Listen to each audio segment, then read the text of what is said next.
Hello everyone, कैसे हैं आप सब। एक बार पुनः शिव कोचिंग क्लासेस पर स्वागत है। उम्मीद करता हूं आप सब अच्छे होंगे, मस्त होंगे, बेहतर होंगे और आप सभी की पढ़ाई बेहतर चल रही होगी। प्यारे बच्चों, ये जो हमारा चैप्टर नंबर 4 है ना, गति के नियम से, हमारा ये पार्ट 2 है। यानी अपना बच्चों पार्ट 1 में हमने क्वेश्चन नंबर 6 तक कराया था, जिसमें बच्चों लेंदी क्वेश्चन थे। हम बात करेंगे पार्ट 2 में रेखीय संवेग संरक्षण के नियम से शुरुआत करेंगे बच्चों। तो पहला प्रश्न है आज का, रेखीय संवेग संरक्षण का नियम लिखिए और उससे सिद्ध कीजिए। मतलब एक छोटा सा थ्योरम है बच्चों, देखिएगा, इसको अपन सिद्ध करेंगे, चिंता मत करिएगा। थोड़ा सा रेखीय संवेग संरक्षण का नियम समझिए।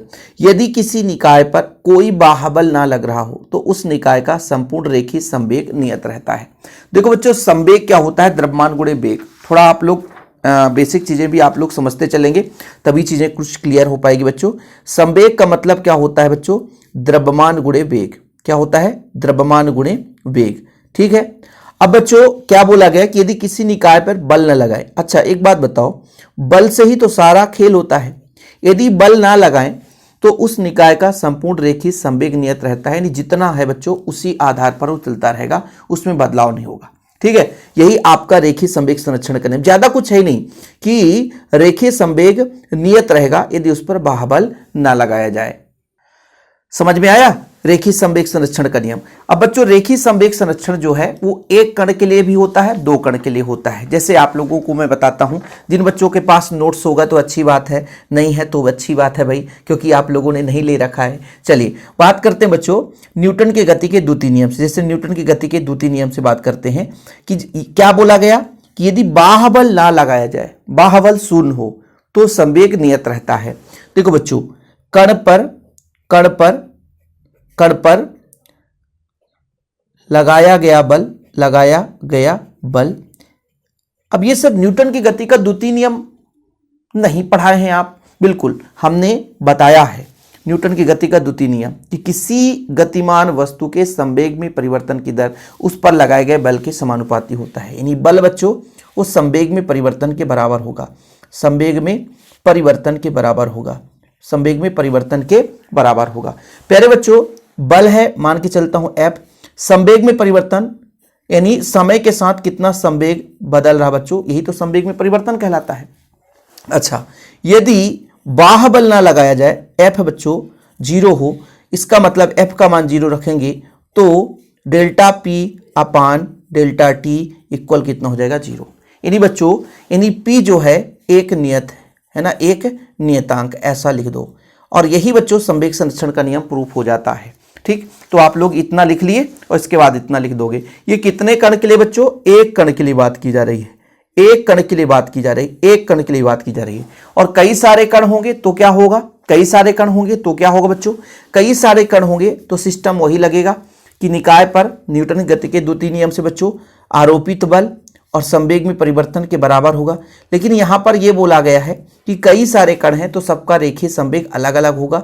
P1 plus P2 plus P3 कहां तक जाएगा बच्चों? Pn, और अपना नीचे तो डेल्टा T ही रहेगा। क्लियर बच्चों? अच्छा, बाह्य बल 0 हो जाए, बाह्य बल 0 हो जाए तो इसका जो वैल्यू है वो किसके बराबर हो जाए बच्चों? यदि बाह्य बल 0 हो जाए बच्चों, यदि बाह्य बल 0 हो जाए, यदि बाह्य बल 0 हो जाए तो फिर प्यारे बच्चों डेल्टा P1 P2 P3 ये आगे चलता जाएगा कहां तक? Pn के लिए। ये भी कितना? डेल्टा T अपान 0, ये 0 के बराबर हो जाएगा।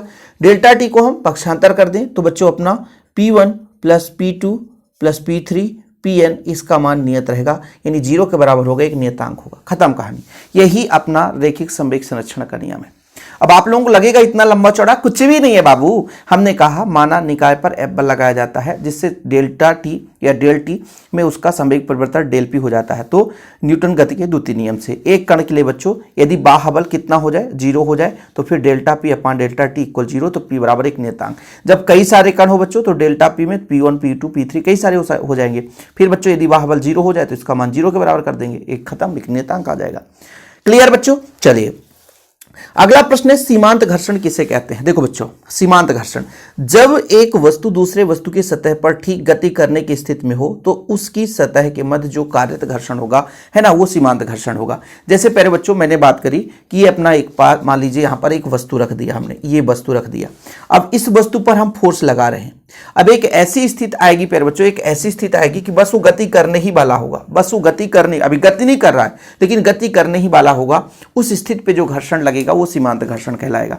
सीमांत संतुलन की स्थिति में जो घर्षण लगता है बच्चों वो अपना सीमांत घर्षण कहलाता है। क्लियर, समझ में आ गया बच्चा कि मान लीजिए कोई वस्तु स्थिर रखा है, कोई वस्तु स्थिर रखा है बच्चों, इस पर हमने फोर्स लगा दिया, अब ये वस्तु गति करने ही वाला है, इसका गति होने ही वाला है, लेकिन अभी स्थिर है, अंतिम है कि अब थोड़ा सा भी पॉइंट में भी आप ज्यादा फोर्स लगा दिए तो ये गति कर जाएगा। उस स्थिति में जो घर्षण होगा वो आपका सीमांत घर्षण कहलाता है। क्लियर। अगला प्रश्न बच्चों, चीनी मिट्टी के बर्तन को पैक करने में कागज की कर्तन का उपयोग क्यों किया जाता है। मतलब चीनी मिट्टी या कांच के बर्तन को कागज में बढ़िया पैक करके रखा जाता है।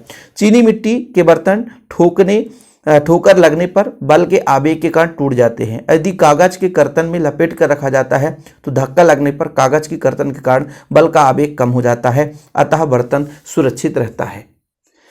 वैसे भी आप लोग घर में देखो भाई साहब, यदि पक्के घर में यदि आपका ग्लास गिर जाए तो ग्लास टूट जाए, कांच का ग्लास, लेकिन कच्चे घर में यदि जहाँ पर मिट्टी है तो वहाँ पर क्या होता है बच्चों, कांच का ग्लास नहीं टूटता। इसके पीछे सबसे बड़ा फैक्ट ये होता है, मैं आपको बता दूं बच्चों कि आप लोगों ने पढ़ा कि संवेग, ये भी अपना न्यूटन का द्वितीय नियम है, और बच्चों संवेग परिवर्तन की दर उस पर लगाए गए संवेग परिवर्तन की दर उस पर लगाए गए बल के समानुपाती होता है। यदि डेल टी का मान ज़्यादा हो जाए बच्चों, ज़्यादा हो जाए तो एफ का मान कम हो जाएगा, एफ का मान कम हो जाएगा, और यदि कम उस पर फोर्स लगेगा तो टूटने से बच जाएगा। ऐसे ही मान लीजिए कागज रख दिया गया, कागज, तो कागज जितना मोटा रहेगा उतना सुरक्षित रहेगा, क्योंकि टकराने में उतना ही ज़्यादा समय लगेगा, और समय लगेगा तो बल कम लगेगी, धक्का कम खाएगा।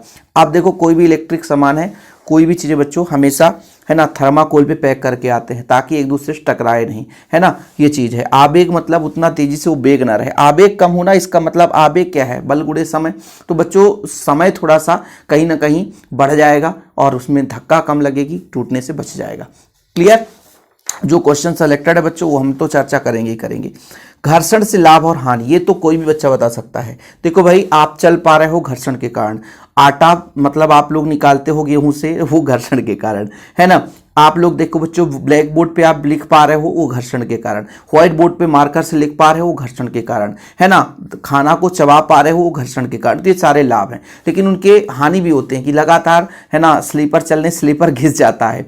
दांत भी बच्चों कभी कभी घर्षण से, है ना, दांत कमजोर हो जाता है। जैसे बच्चों मशीन लगातार उपयोग करने से उसका जो पुर्जे हैं वो घिस जाते हैं, है ना। वाहनों में जितना ज़्यादा मशीन चलाओगे तो जो ग्रीस तेल वगैरह लगता है बच्चों, उसकी खपत भी ज़्यादा होगी। तो ये घर्षण से हानि भी होते हैं, कि घर्षण से कई सारे लाभ भी होते हैं और हानि होते हैं। बच्चों आवेग का संवेग में संबंध बताइए, काफ़ी महत्वपूर्ण है। तो चूंकि आप लोगों को पता होना चाहिए कि आवेग क्या होता है, बल गुणे समय। आवेग क्या होता है, बल गुणे समय। तो यदि मैं आपसे कह दूं बच्चों, आवेग बराबर होता है बल गुणे समय, बल गुणे समय, ठीक है, बल गुणे समय। मतलब बल मान लीजिए F लग रहा हो, समय डेल्टा टी, तो ये हो गया बच्चों, ठीक, ये आवेग ही है बच्चों। अब चूंकि आप लोगों ने पढ़ा है कि न्यूटन की गति के द्वितीय नियम से संवेग परिवर्तन की दर उस पर लगाए गए बल के समानुपाती होता है, बराबर होता है। तो पहले बच्चों यदि इसको इधर गुणा कर दें तो ये अपना हो जाएगा F इंटू डेल्टा टी बराबर बच्चों डेल्टा पी। यानी कुल मिलाकर बच्चों ये आवेग है, जो आवेग है वही संवेग में परिवर्तन है, वही संवेग में परिवर्तन है। यही संबंध है प्यारे बच्चों, बस यही संबंध है। क्या है, यही संबंध है, ठीक है, याद रखिएगा। न्यूटन बल की परिभाषा दीजिए। 1 किलोग्राम द्रव्यमान के वस्तु को 1 मीटर पर सेकंड के त्वरण से उत्पन्न करने पर उस पर जो बल लगता है बच्चों वो 1 न्यूटन बल लगता है। अब ये कैसे, आप लोग इसकी परिभाषा कहाँ से निकलता है बच्चों, हम आज ही बात करेंगे F बराबर ma, आज ही बात करेंगे F बराबर ma के बारे में बच्चों। तो यदि बोला क्या गया कि 1 किलोग्राम, m का मान कितना हो जाए, 1 किलोग्राम हो जाए, तो त्वरण कितना हो बच्चों, 1 मीटर पर सेकेंड। तो जब हम यहाँ पर रखेंगे 1 गुणे 1 बराबर 1 आ जाएगा, तो 1 न्यूटन अपना आ जाएगा। कुल मिलाकर के 1 किलोग्राम द्रव्यमान की वस्तु को 1 मीटर पर सेकेंड है ना, का त्वरण उत्पन्न करने वाले बल को हम क्या बोलते हैं बच्चों, 1 न्यूटन बल कहते हैं। ये कहाँ से प्रूफ होगा ये परिभाषा, वो भी चीज़ हम आपको बता रहे हैं कि कैसे बल को परिभाषित कर सकते हो कि 1 किलोग्राम द्रव्यमान की वस्तु को 1 मीटर पर सेकेंड के त्वरण से जो बल उत्पन्न करता है वही अपना बच्चों 1 न्यूटन कहलाता है। किसी स्थिर बस के एकाएक चल पड़ने पर उसमें बैठा व्यक्ति पीछे की ओर गिर पड़ता है, क्यों? इसको हमने बहुत अच्छे से आपको समझाया है कि प्यारे बच्चों यहाँ पर समझिए। तो जैसा बच्चों मैं यहाँ पर थोड़ा सा आपको दोनों नियम यहाँ पे समझा देता हूँ कि कोई व्यक्ति है, ठीक है, कोई व्यक्ति है, ऐसा व्यक्ति है, हाथ है उसके, अब उसका पैर एक सीट में बैठा हुआ है ना, यहाँ पे बच्चों इसका है ना पूरा कमर है, बैठा हुआ है। अब बच्चों यदि बस अचानक चल दिया, थोड़ा सा समझिएगा, दोनों चीज़ आपको बता दूंगा। बस अचानक चल दिया, जब अचानक चलता है बच्चों तो ये जो नीचे वाला भाग है, उसके कमर के नीचे वाला भाग है गत्य अवस्था में रहता है, लेकिन बच्चों ये ऊपर वाला भाग विराम अवस्था में रहता है, इसलिए पीछे की ओर झुक जाता है। ठीक, तो इसमें विराम का जड़त्व लगता है। लेकिन वहीं पे यदि कोई वस्तु गतिमान है, आगे की ओर जा रहा है और अचानक रुक जाए तो फिर प्यारे बच्चों ये नीचे वाला भाग रुक जाता है, लेकिन ये गत्यावस्था में रहता है, इसलिए आगे की ओर झुक जाता है, तो इसमें गति का जड़त्व लगता है। ठीक है बच्चों, याद रखिएगा। खड़ी हुई बस के एकाएक चलने पर बैठा यात्री जो है उसका शरीर का निचला भाग है ना चलने लग जाता है, लेकिन ऊपर वाला भाग जड़त्व के कारण विराम रहने की कोशिश करता है, इसलिए बच्चों वो पीछे की ओर गिर जाता है। वहीं पे चलता हुआ बस अचानक रुक जाए, जब चलता हुआ बस अचानक रुक जाए तो क्या होगा, अचानक रुक जाए बच्चों तो जो यात्री है वो आगे की ओर झुकता है, क्योंकि बस जब रुकता है तो कमर के नीचे वाला भाग नीचे रुक जाता है, लेकिन ऊपर वाला भाग गत्यावस्था में रहता है, जिस कारण से हल्का आगे की ओर झुक जाता है, अचानक रुकता है तो। ठीक है, और जब अचानक चलता है तो पीछे की ओर झुक जाता है। संवेग संरक्षण का नियम आपने पढ़ लिया कि यदि कोई बाहुबल न लगाया जाए तो रैखिक संवेग संरक्षित रहता है, नियत रहता है। अब हम यहाँ पर बच्चों एक प्रूफ करने वाले हैं, वो बहुत ही महत्वपूर्ण, वो कौन सा नियम, न्यूटन के गति का द्वितीय नियम। बहुत ही महत्वपूर्ण है बच्चों, न्यूटन के गति का द्वितीय नियम, न्यूटन के गति का द्वितीय नियम का द्वितीय नियम प्रूव करने वाले बच्चों बहुत ही सिंपल तरीके से देखिएगा, आपको भी मजा आ जाएगा। यानी F बराबर हमको ma प्रूव करना है। क्या प्रूव करना प्यारे बच्चों, F बराबर ma। कैसे प्रूफ होगा सर, मजा आएगा कि नहीं आएगा? बिल्कुल आएगा। चूंकि सबसे पहले मैं बात करता हूँ, मैं माना वगैरह कुछ नहीं लिखूंगा, सीधा प्रूफ करने में चलूंगा कि माना कोई वस्तु v वेग से, किसी वस्तु का वेग कितना बच्चों v है, v वेग से गतिमान है, v वेग से गतिमान है बच्चों, v वेग से गतिमान है। m द्रव्यमान का, पिंड का कितना बच्चों, m द्रव्यमान का कोई पिंड है, m द्रव्यमान का कोई पिंड है, v वेग से गतिमान है। तो बच्चों आप लोगों को तो इतना पता होगा उसका रैखिक संवेग कितना होगा सर, द्रव्यमान गुणे वेग होगा। रैखिक संवेग कितना होगा, द्रव्यमान गुणे वेग होगा। दोनों पक्षों में t के सापेक्ष क्या करेंगे, अवकलन करेंगे। क्या करेंगे बच्चों, अवकलन करने पर दोनों पक्षों में t के सापेक्ष अवकलन करेंगे तो बच्चों d/dt ये p हो गया, यहाँ भी प्यारे बच्चों d/dt m भी हो गया। मतलब दोनों पक्षों में हमने क्या कर दिया, अवकलन कर दिया प्यारे बच्चों। अब ये dp/dt रहने दो, इसमें कोई फर्क नहीं पड़ेगा, m बाहर ले लो बच्चों, dv/dt हो गया। ठीक, यहाँ तक किसी को कोई दिक्कत, यहाँ तक किसी को दिक्कत हो तो बताओ। अब चूंकि प्यारे बच्चों वेग में परिवर्तन की दर को हम त्वरण कहते हैं, वेग में परिवर्तन की दर को त्वरण कहते हैं। वेग में परिवर्तन की दर क्या कहलाती है बच्चों, त्वरण कहलाती है। इसलिए प्यारे बच्चों, इसलिए dp/dt बराबर ma हो सकता है यहाँ से। ठीक है, इतना क्लियर। अब आपको लगाना है कि संवेग परिवर्तन की दर का नियम न्यूटन के गति के द्वितीय नियम से।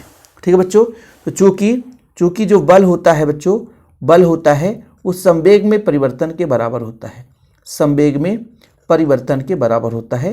ये न्यूटन की गति का द्वितीय नियम है। अर्थात जो F है प्यारे बच्चों वो संवेग में परिवर्तन मतलब समय के साथ, क्या प्यारे बच्चों, समय के साथ कितना संवेग बदल रहा है, ओके, इसके बराबर होता है। अब बच्चों इसका मान ma है तो F समानुपाती ma हो जाएगा। ma हो जाएगा ना, हो जाएगा बच्चों, बिल्कुल हो जाएगा, क्योंकि इसका मान ma है बच्चों। आप समानुपाती हटाते हैं तो एक नियतांक लग जाता है, समानुपाती हटाते हैं तो एक नियतांक लग जाता है। यहाँ तक क्लियर। और बच्चों अनुपातिक नियतांक जिसका मान 1 होता है, k का मान 1 हो यदि, तो F बराबर कितना हो जाएगा, ma हो जाएगा। यही आपका न्यूटन की गति का द्वितीय नियम का रूप, गणितीय रूप है बच्चों। काफ़ी हेल्पफुल है, काफ़ी इंपॉर्टेंट है, जिसे आप लोग भूल नहीं सकते हो, जिसे आप मिस नहीं कर सकते हो।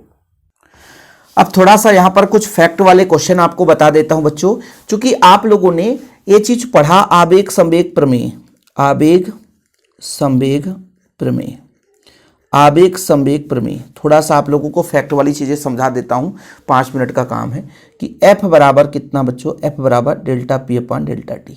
ठीक है, ये इसी से आवेग संवेग प्रमेय कहो, चाहे न्यूटन गति का द्वितीय नियम कहो। बच्चों यहाँ से मैं यदि आपसे कह दूँ कि समय का मान ज़्यादा बढ़ा दो, समय का मान ज़्यादा कर दो, तो बल का मान कम हो जाएगा। क्या हो जाएगा, कम। इसी कॉन्सेप्ट से सारा क्वेश्चन आपको समझाने वाला हूँ। जैसे बच्चों क्रिकेट में जो बॉल है बच्चों, जैसे खिलाड़ी है, हाथ जब इस गेंद को रोकता है तो हाथ को पीछे की ओर ले जाता है, क्यों? या नीचे की ओर ले जाता है, क्यों? देखो ना, यदि आप लोग ऐसे डायरेक्ट हाथ करके गेंद लपकोगे तो गेंद आपके हाथ में जाएगा और धक्का लग करके उचटकर बाहर चला जाएगा। लेकिन उसी गेंद को पकड़ते समय हमेशा हाथ नीचे की ओर ले जाते हैं, क्यों? क्योंकि प्यारे बच्चों, इस समय का मान बढ़ता है तो बल का मान कम हो जाता है, इसलिए गेंद हाथ में चोट नहीं पहुंचाती। समझने की कोशिश करिएगा, बहुत महत्वपूर्ण है। क्वेश्चन आ जाए, क्रिकेट के खेल में गेंद लपकते समय खिलाड़ी अपने हाथ पीछे कर लेता है, क्यों? क्योंकि गेंद को लपकते समय खिलाड़ी अपने हाथ पीछे कर लेता है, जिससे डेल्टी का मान बढ़ जाता है, समय अंतराल का मान बढ़ जाता है। और बच्चों समय बढ़ गया तो संवेग का मान कम हो गया, उस पर लगने वाला बल कम हो जाता है, फलस्वरूप हाथ में चोट लगने का भय समाप्त हो जाता है। अच्छा, क्वेश्चन आता है, सर्कस के कलाकार जाली जो मोटे गद्दे होते हैं बच्चों, इसमें कूदते रहते हैं, क्यों? क्योंकि मोटे गद्दे में कूदते हैं तो समय बच्चों, समय क्या है, ज़्यादा हो जाता है। ठीक है, यानी ऐसा करने से संवेग परिवर्तन में समय अंतराल का मान बढ़ जाता है ना, और संवेग में परिवर्तन क्या हो जाएगा, कम हो जाएगा। ऑलरेडी बच्चों टी का मान बढ़ेगा तो पी का मान कम हो जाएगा। क्या हो जाएगा, पी का मान कम हो जाएगा, फलस्वरूप कलाकारों को चोट नहीं लगेगा। ठीक है बच्चों, चलिए, यदि आप किसी सतह पर कूदते हो तो आपको ज़्यादा धक्का लगता है, लेकिन रेत पे कूदते हो तो धक्का नहीं लगता, क्यों? क्योंकि रेत में कूदते हैं तो कुछ और अंदर तक हमारा पैर दब जाता है, जिससे समय बढ़ जाता है, संवेग परिवर्तन कम हो जाता है और चोट लगने की खतरा कम हो जाती है। ऐसे बच्चों कांच के बर्तन को मतलब एक फर्श पर आप गिराओ तो अचानक टूट जाता है, लेकिन बच्चों उसी को यदि गीली मिट्टी पर गिरा दो तो नहीं टूटता है। इसके पीछे रीजन, समय का मान क्या हो जाता है, बढ़ जाता है, संवेग में परिवर्तन का मान कम होगा, जिसके फलस्वरूप उसमें धक्का कम लगेगी और बच्चों नॉर्मल जगह पर गिरने से वो टूटता नहीं है। तो लगभग बच्चों हमने 2 पार्ट कंप्लीट कर दिया है, और पार्ट 1 भी आप लोग देख लेना, जिसमें हमने विराम कोण घर्षण कोण का थ्योरम करा दिए थे, चित्र में बढ़िया सा आपको कराए थे। और आपको ऐसे वीडियो हम देते रहेंगे, बस हाँ रिवीजन करो भाई, जितना रिवीजन कर लेते हो आपके लिए प्लस पॉइंट होगा। ठीक है, फिलहाल अभी के लिए इतना ही बच्चों। जय हिंद, वंदे मातरम।